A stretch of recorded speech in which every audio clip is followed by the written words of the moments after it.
v řeckém textu Janova Evangelia, jak to tam máte uvedeno, 16:21, to je to hegine, tam dikté, lipen, ekej, říká, že žena při porodu pociťuje lipé, ale že poté, co porodí, už na to nevzpomíná, protože má radost z nového života, z nového člověka, který se narodil. Ten řecký výraz lipé může v závislosti na kontextu vyjadřovat celkem širokou škálu negativních prožitků od zcela vnitřního smutku nebo zármutku až po fyzickou bolest.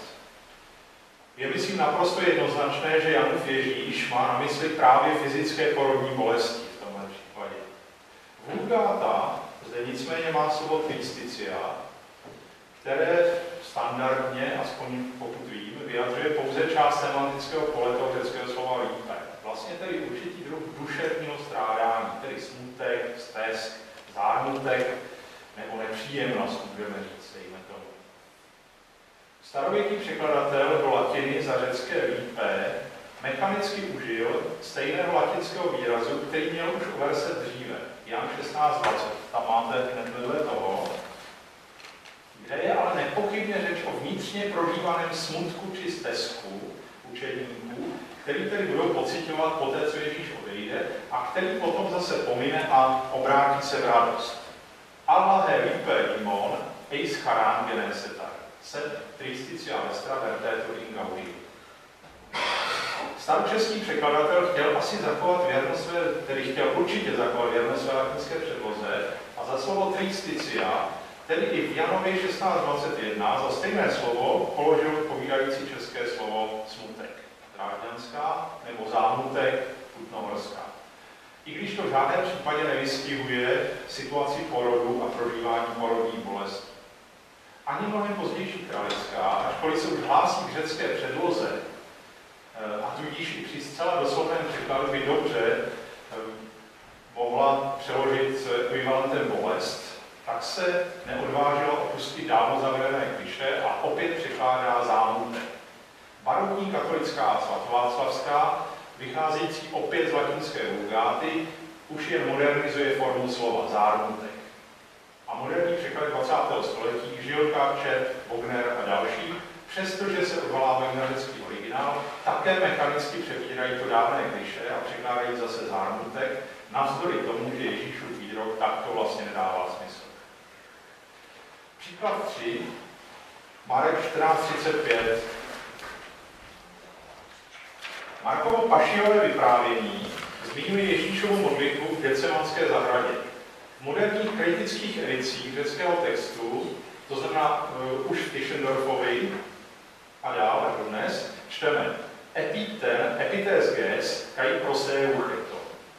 Imperfektum epiten s vysokou pravděpodobností zachycuje gesta a pohyby spojené s modlitbou, které spočívají v opakovaném poklekání, případně mohou být ještě spojeny s udeřením čelem o zem. Podobně jak to vydáme i dnes u východních křesťanů nebo třeba u muslimů.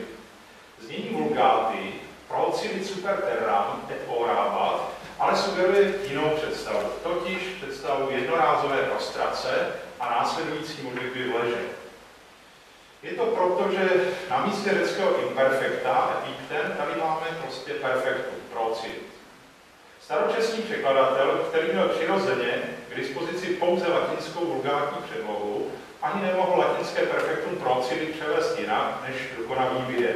To je s českým aoristem pade na zemi, drážďanská, který byl potom v mladších staročeských biblích, když v češtině vycházel aoris užívání, je vystřídán živou slovesnou formou shodného významu, to je složeným minulým časem dokonavý. Padl jest na zemi, novorská. Dokonavý vid překladu drží potom i kralická, padl na zemi. Je to ovšem v souladu s její řeckou předlohou, tedy s předlohou kralických, protože bratrští překladatelé vycházeli z dobových edicí, to je z řeckého znění toho typu, jaký reprezentuje potom textus receptus, který má na daném místě aorist epesen. Jo, vy tam máte tedy Nesle Alan, potom Vulgáta, Procivit a starší edice. To jsem procházel podle, prostě všechny edice, které, ty normální edice, které byly k dispozici, ty polygloty, hlavně Erasmus, Polygloty a další, tak všechny mají tedy pesen, nemají ještě to epítem. Toto řešení, mimochodem to EPSN měla tedy pravděpodobně také starověká řecká textová předloha, už se opřelo latinské znění, které potom je zachyceno ve Vulgátě.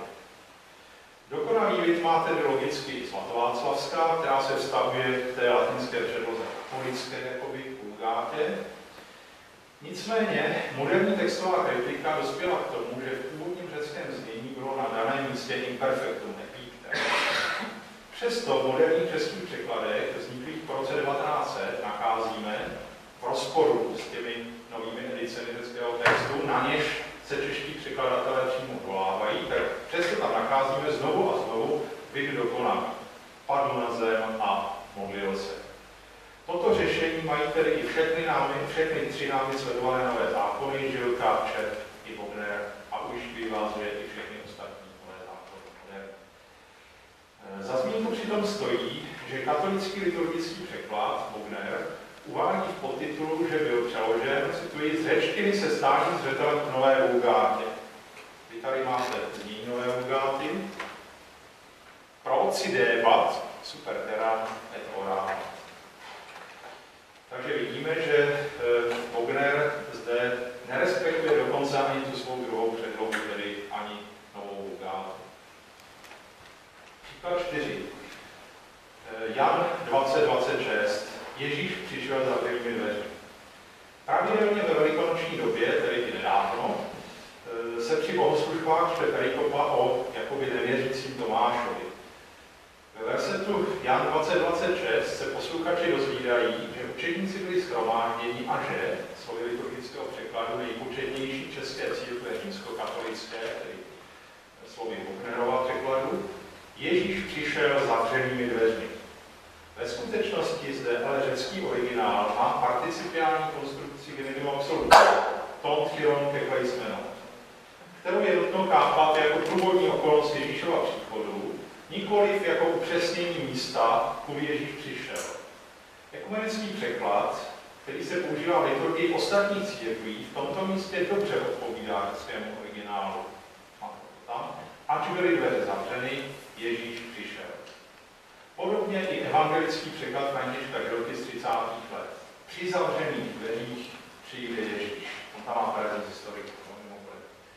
Katolické překladné řešení se tedy jeví jako dost svévolná zužující interpretace, která situaci popisovanou v evangeliu činí podobnou scénám z nesmrtelného televizního seriálu Randall a Hopkirk, kde ten detektiv duch Hopkirk, že přímo před očima diváků prolíná stěnou nebo těmi zavřenými dveřmi. Když se ohlédneme do minulosti, zjistíme, že také téměř všechny katolické překlady 20. století, které předcházely Bognerovi, měly to řešení Jan 20:26 ve smyslu zavřenými dveřmi. Já jsem řekl téměř všechny, no, já tady se podívám, řeknu vám to tedy celé. Těch 5 předcházejících překladů Nového zákona z katolického prostředí má tedy zavřenými dveřmi. 6. překlad, jehož autorem byl Dominikán Ondřej Maria Petrů, tak měl 2 odlišné textové varianty. Tu jakoby římskou variantu z roku 69 a vídeňskou variantu z roku 70, trošku mladší, kterou mimochodem poměrně dost ovlivnil nesmrtelný František Kopečný, na kterého tady kde pamatuje, včetně mě dokonce, ještě jako malý student. Takže ten Petr má 2 varianty a starší nový zákon roku 69 má v tom sledovaném místě znění vypůjčené z Žilky, tedy při zavřených dveřích. To znamená vlastně korektní znění. A novější verze pak má formulaci přes zavřené dveře, což je zřejmě míněno jako skrz zavřené dveře. Takže tam jediný z katolických překladů, který vlastně to řeší dobře, tak je ten první Petru, který si tam pomáhá prostě Žilku. Ale zdá se, že se tedy podíval do originálu, nebo zjevně se podíval do originálu. Zajímavé je, že tento lapsus tedy nacházíme už také v první verzi kompletní staročeské Bible. Drážďanska má, jak máte na handoutu, i přijde Ježíš dveřmi zavřenými. Je velmi pravděpodobné, že středověký překladatel ve své latinské předloze Vulgata Januis Clausis prostě neodhalil konstrukci ablativu absolutního, ale ablativ substantiva přeložil prostě mechanicky českým instrumentálem, participium pojal jako přívlastek a výsledkem byla česká konstrukce instrumentálu místního, to je odpověď na otázku půdy. On ten latinský ablativ může vyjadřovat místo, že jo? Není to tak moc časté, ale teoreticky by mohla, to asi zmáklo. Takže on ovšem měl si uvědomit, že je zde také to participium, které dost jednoznačně ukazuje tedy k tomu, že to je ta vazba vlastně člověčná. No, nemá to ten význam nakonec? No, jak přišel teda? To se dostane. Pak je debata ještě nějaká. Takže mechanicky to vychází, že participujeme jako přívlastek, prostě přišel zavřenými dveřmi. Tento překlad deficitní se vyskytuje ještě v Biblích 2. a 3. staročeské redakce, v poslední 4. staročeské redakci z konce 15. století už vidíme místo přeložené korektně. Kutnohorská už má ano, dveře zavřeny, tedy zatímco dveře byly zavřené. V různých tištěných biblích 16. a počátku 17. století se to chybné nebo deficitní a korektní řešení se střídají. U Kravických je to správně a dveře byly zavřeny, což je dáno patrně také řeckou předlohou, kterou bratržní překladatelé měli k dispozici. Pozdější barokní katolická svatováclavská, roku 1677, která vzešla ze vzdělaného prostředí jezuitského řádu, však překládá opět chybně, zavřenými dveřmi. Nebo deficitně. Prostě zužuje to nemístně. Oficiální předlohou svatováclavské byla latinská Vulgata, nicméně v druhé polovině 17. století bylo studium latiny na velmi vysokém stupni, zvlášť v jezuitském prostředí, a na rozdíl od století 14. byly prostě běžně k dispozici kvalitní gramatické příručky, takže nerozpoznání celkem banální konstrukce a platovo absolutního Januis Clausis je dost překvapivé. Vysvětlení toho lapsu je možno, myslím, nalézt téměř s jistotou zase ve velké síle předchozí překladové tradice, která jakoby psychologicky překryla i poznatky z latinské syntaxe osvojené na jezuitském gymnáziu. Tvůrci svatováclavské se prokazatelně hojně inspirovali v předchozích českých biblích, nejvíce tedy v té tištěné benátské 1506. Tam se ale zrovna s benátskou rozcházejí. Ona benátská je vlastně takovým menším přepracováním toho typu, který je zachycen v Kutnohorské a má tedy v tomto místě shodné řešení. Ano, dveře zavřené. Překladatelé svatováclavské tentokrát patrně nalezli jakoby zázemí pro svou minulou překladovou volbu, který šel proto zavřenými dveřmi, velmi pravděpodobně v oblíbených biblích Jiřího Melanchthona, které vycházely od roku 1549 do roku 1577. Tehdy vyšlo 5 kompletních Melanchthonšek a 4 nové zákony. A také našli ovšem zázemí ve staročeských rukopisních biblích, které také při své práci užívali. Výslovně to zmiňuje předmluva novozákonnímu svazku svatováclavské Bible. Tam se zmiňuje, mluví se prostě o biblích před tím, než do nich pronikly prostě Biblii. Takže je dost dobře možné, že ta inspirace byla dokonce přímo ve staročeské Bibli. Ze svatováclavské potom ten překladový poklesek kontinuálně dědili katolické Bible 18. a 19. století. Mimochodem, včetně Bible, kterou jsem zmiňoval, včetně Bible Tomáše Draského, katolické Bible Tomáše Draského, která vychází z originálních převodů, který se tomu měl vyhnout. Genitiv absolutní řecký je nezaměnitelný. No a zase jako zakořeněné klišé, tato chyba, tato formule plula nenápadí i do moderních katolických překladů, včetně dnešního liturgického textu, takže se na liturgii o té Tomášovské neděli dozvídáte takový rok, že tedy Ježíš přišel zavřenými dveřmi. Tím jsme skončili s našimi ukázkami. Představili jsme si tu několik, podle mého názoru, neúplně chyb, které jako překladatelská klišé nepozorovaně procházejí po řadu staletí, po řadu dalších a dalších českých novozákonních překladů a objevují se i v nejnovější době a v textech nejvíce užívaných a nejvíce prestižních, jako ty dvě, které jsme sledovali. Ty dvě Bible, které jsme sledovali. 4 prezentované lapsy ovšem nejsou nějakými zcela ojedinělými případy. Analogická i jiná pochybení a klišé se objevují ve větší či menší míře úplně ve všech moderních českých překladech Nového zákona, přestože tato tlumočení představují pestrou škálu, jak na ose definované mírou nápodoby formální struktury předlohy, to je ta doslovnost, tak na ose definované stylistickým zabarvením použitých jazykových prostředků, to je tedy ta osa knižnost, hovorovnost. Je zjevné, že klíčový podíl na této skutečnosti má fenomén české biblické překladové tradice, která byla založena už ve 14. a 15. století, kdy rychle po sobě vznikly ty 4 verze staročeského překladu celé Bible, případně ještě v těch starších překladech evangeliářů a tak dále. A při množícím se počtu překladových verzí ti noví tvůrci přirozeně nemohli své předchůdce úplně ignorovat. Byli také sledováni tím publikem, které četlo Bible. Tady ta situace byla podobná třeba situaci Jeronýmově, který se zdráhá nejdřív vypracovat tu svou vulgatu, právě protože se bojí toho pohoršení, které vzbudí, a to nepřátelství, které proti sobě vzbudí. Takže podobně na tom byli ti naši překladatelé, kteří byli pod určitým tlakem. Na druhou stranu si mohli obtížnou překladatelskou práci zjednodušovat. Tím, že se tedy spolehli na starší text a jeho znění prostě bez většího uvažování převzali, což se určitě také dělo a děje. Tato tradice častých textových návazností potom pokračovala a významně se upevnila během 16. století v těch tištěných edicích několika různých tlumočení a ten trend pokračoval jako poměrně jednolitý proud i v dalších biblických překladech 17. a 19. století. Přestože, jak jsem se o tom už zmiňoval, na začátku 20.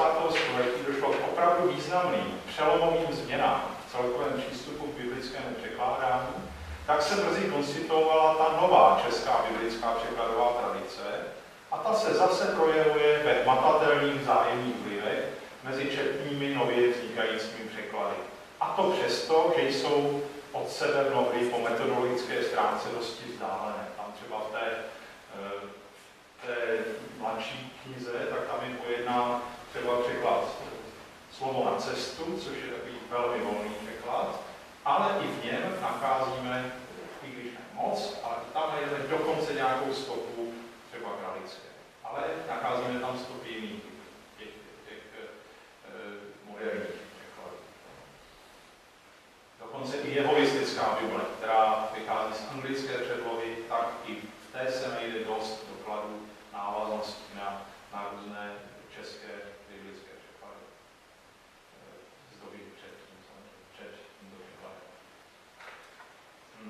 Ukázali jsme, že nebyla úplně přerušena ani přímá návaznost na překlady staré doby a že moderní překladatelé leckdy do své vlastní práce mechanicky přenáší stará řešení, a to právě ku podivu včetně některých příkladných pochybení, někdy i na velmi exponovaných místech. Myslím, že všechny ty 4 příklady jsou poměrně z exponovaných míst. Každý, myslím, že zná prostě ty perikopy, nebo aspoň na blesk.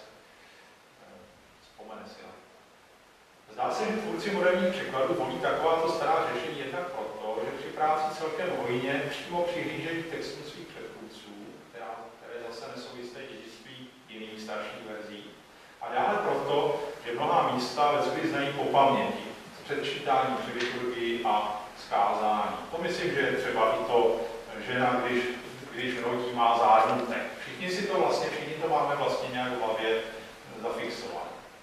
Překladatelé tedy mají také tradiční podoby, jakoby tradiční podoby daných míst ve své mysli. Tak zakořeněné, že jejich pozornost je výrazně oslabená, a to ve všech etapách procesu překládání. Jak v té fázi základního lingvistického porozumění předloze, to se týká našich příkladů 3, Marek 13:35 a 4, Jan 20:26, tak ve fázi interpretace nebo závěrečného přestylizování sílovém jazyce. To jsou naše příklady 1, Marek 11 a 2, Jan 16:21, ty se tedy týkají hlavně té druhé a třetí fáze. Používám to klasické rozfázování podle Jiřího Levého, samozřejmě můžeme použít i jiné, ale pro ten náš účel se to celkem hodí. Chci prostě říct, že ty chyby, které, nebo klišé, na která narážíme, tak prostě se týkají těch fází překladatelského procesu. Zcela nenápadnou a přitom asi významnou podpůrnou roli tu hraje také asi celkem široká tolerabilita jistého stupně nesrozumitelnosti v posvátném textu. Jo, myslím si, že prostě jsme schopni a ochotní právě v tom sakrálním textu přistoupit na lecos. Myslím, že se to dá doložit už i u nejstarších textů římských. A něco podobného je i dnes. Jo, a je to nakonec i svým způsobem reflektováno v religionistické literatuře tohle, že ten posvátný text si může dovolit být nějak méně srozumitelný. Nebo dokonce nesrozumitelný. To je pak otázka těch liturgických jazyků. Že čeští Židé prostě, ačkoliv neumějí hebrejsky, tak používají hebrejštinu. Nebo katolíci donedávna, ačkoliv tu latinu ve většině neuměli, tak prostě používali latinský text. A dodnes, nebo dnes se možná objevuje, že taková nová postmoderní vlna, že jo, v katolické církvi, mladých lidí, kteří rádi slyší tu latinu, i když vlastně nerozumí. Nějak zhruba vědí, co se děje, ale zdá se jim to, že to je nějaká lingua sacra. Jako kdyby ten jazyk sám už zajišťoval, že se tady děje něco posvátného. Takže něco podobného, myslím, hraje roli taky právě v téhleté záležitosti překládání biblického textu. Což tedy napomáhá tomu, že ty tradiční chyby a klišé jsou potom po mnoho generací uchovávány úplně bez povšimnutí. Všimne si toho možná někdo, kdo vůbec není v kontaktu s církevním prostředím a kdo náhodně vstoupí do kostela a slyší čtený text. Tak mu to může přijít třeba zvláštní, ale je možné, že i on, nebo velmi pravděpodobně i on, v sobě má zakořeněno nebo zakódováno to, že v tom posvátném dění se lecos prostě může být málo zrozumitelné, má prostě nějakou tu bázeň v sobě. Přestože čeští překladatelé od počátku 20. století opakovaně proklamují zásadní distanci vůči překladu starého typu, hovoří o nových přístupech k metodě a někdy se vědomě opírají o poznatky moderní teorie překladu, stále se tedy projevuje podivuhodná, neviditelná síla této biblické překladatelské tradice. Sám fenomén překladové tradice se více nebo méně objevuje ve všech jazykových společenstvích, v nich bylo během delšího časového úseku vytvořeno více překladů Bible. A do jisté míry se uplatňuje také u nebiblických textů. Samozřejmě například u překladů světových klasiků od Homéra až po významné autory nové doby. Fakt, že existují starší překlady, v níž se tvůrci nových tlumočení mohou inspirovat nebo se mohou určitě vymezovat, může být velkou výhodou. Toto zamyšlení naše však chtělo upozornit spíše na obrácenou temnou stránku tohoto fenoménu. Tedy na skutečnost, že právě v českém prostředí, které vykazuje i ve světovém měřítku dost unikátní kontinuum biblického překládání, i co do mimořádného stáří, i co do hustoty překladů ve staré i nové době, se paradoxně právě biblická překladová tradice už po řadu staletí mnohdy stává zrádnou pastí a vážným kamenem úrazu. Východiskem tedy může být jen mimořádně ostražitý a kritický pohled na to, co je jinak právem považováno za úctyhodné. Považuji to za zcela nezbytný úkol budoucích překladatelů a tvůrců překladových revizí, stejně jako budoucích recenzentů a kritiků biblických tlumočení. Děkuji vám za pozornost.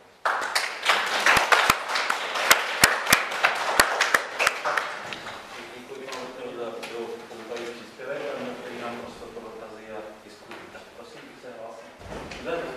Dotazem? Tak tam. No, jestli ten příklad číslo 4, já tomu tak rozumím, že jako fakticky to je vlastně jedno, ne? A z hlediska tomu, co jako čeština nabízí, tak ten čep jako je nejlepší řešení, když vlastně fakticky ty dveře byly zavřený, ať už zamčený, nebo prostě na západku nějakou, která šla otevřít zvenčí, nebo jenom zevnitř. Pokud by teda přišel jako dveřmi, které šly otevřít na kliku zvenčí, tak by to skoro nemělo smysl o tom psát, ne? Tak to je taková banalita, tak to znamená, že ty dveře asi nešly otevřít z toho směru, kterým on přicházel. Ale no ne, jestli to není jedno, jako ten příklad 4, prostě, jestli to neznamená, jako k čemu dojdeme, jako, nebo v čem je to zúžení a rozšíření. Já nevím svůj názor. Já si prostě myslím, že to je zúžení. Ten Jan na tom místě prostě nechce koncentrovat pozornost na to, že ten Ježíš nějak prolnul těmi dveřmi. Jo? Oni ho nejspíš asi ani neví. Skoro, pokud přijmeme, že ta skutečnost je reálná, nebo že jich, jo, tak asi si myslím, že kdyby Jan zahlédl, jak ten Ježíš prostoupil těmi dveřmi, tak by to explicitně vyjádřil. On se omezil na to, že tedy to vyjádřil jako okolnost, že prostě dveře byly zavřené a přišel Ježíš. To znamená, že ho třeba neviděl. On třeba komínem, nebo podlahou, nebo nejspíš tam prostě byl najednou.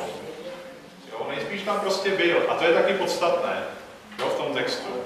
Ale my, když to přeložíme, přišel zavřenými dveřmi, tak najednou koncentrujeme pozornost posluchače nebo čtenáře na nějaký dílčí bod, který ve skutečnosti tam ani není v tom textu. Přímo.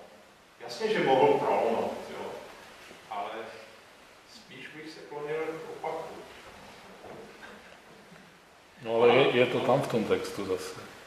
Není, tam je jenom okolnost, tam je to chirurgy placement, nebo Janus Clausíc, tam je prostě zatímco dveře byly zavřeny. Jo, tam není prošel tudy a tudy. To byl originál české. Jistě, no. Kdybychom i přijali teda ten lapsus vlastně, toho středověkého překladatele, jo. Já osobně to považuji za lapsus, teda Janus Clausíc myslím, že je jednoznačně ablativ absolutní, ale on mimochodem ten středověký překladatel musíme ho taky trochu omluvit ještě z jiného důvodu, no, protože ono se to opakuje dvakrát, ono je to v 19. verse, to už tam nemáte. Tam přichází poprvé Ježíš. Tam je tedy Kajton, Chirurgy Kajsmeno, nebo je samý matře, tady je to Eofenov Jezus a tak dále. Jo? Čili to tam už je poprvé, Ton Chirurgy Kajsmeno. Ale Vulgata má toto překládá vedlejší větu. Cum fores essent causa. Zatímco na tom druhém místě, v té 26, tak překládá vlastně doslovně, překládá teda tu konstrukci ablativu absolutního. Čili tím mohl ještě víc zmaten ten středověký překladatel, protože mohl mít pocit, že je to prostě něco jiného. Že to vlastně popisuje úplně stejnou skutečnost, ale ta latinská předloha tam nakonec najednou má různé konstrukce. Jo? A toho od nás má to ještě víc, takže ho musíme samozřejmě ještě trochu omluvit. Jo? Ještě postupně víc. A ještě o 2 stupně víc.